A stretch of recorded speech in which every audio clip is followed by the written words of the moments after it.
துரோக அதிமுக என திமுக தீர்மானம் நிறைவேற்றிய நிலையில் கடந்த 4 ஆண்டுகளாக மக்கள் விரோத ஆட்சி தமிழ்நாட்டில் நடைபெற்றுக் கொண்டிருப்பதன் மூலம் ஸ்டாலின் மாடல் ஆட்சிதான் துரோக ஆட்சி என எடப்பாடி பழனிசாமி மறுபடி கொடுத்துள்ளார். துரோக அதிமுக துரோக அனைத்து இந்திய அண்ணா திராவிட முன்னேற்ற கழகம் ஒரு வார்த்தை பயன்படுத்தி இருக்கிறாங்க.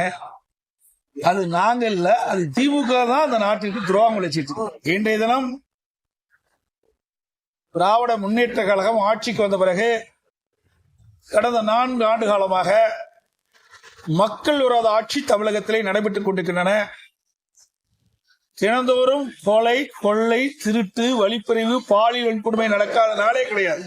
முதலமைச்சர் வரும்போது அவருக்கே பிடிக்காம தான் அந்த திரை போட்டு அந்த சாக்கடை கழிவெளி செல்லுகின்ற அந்த கால்வை தூர்வாராமல் மிக மோசமாக துர்நாற்றம் அடித்துக் கொண்டிருக்கிறது.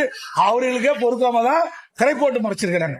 அப்படி அவ்வளவு ஆட்சி தமிழகத்தில் நடைபெற்றுக் கொண்டிருக்கிறது.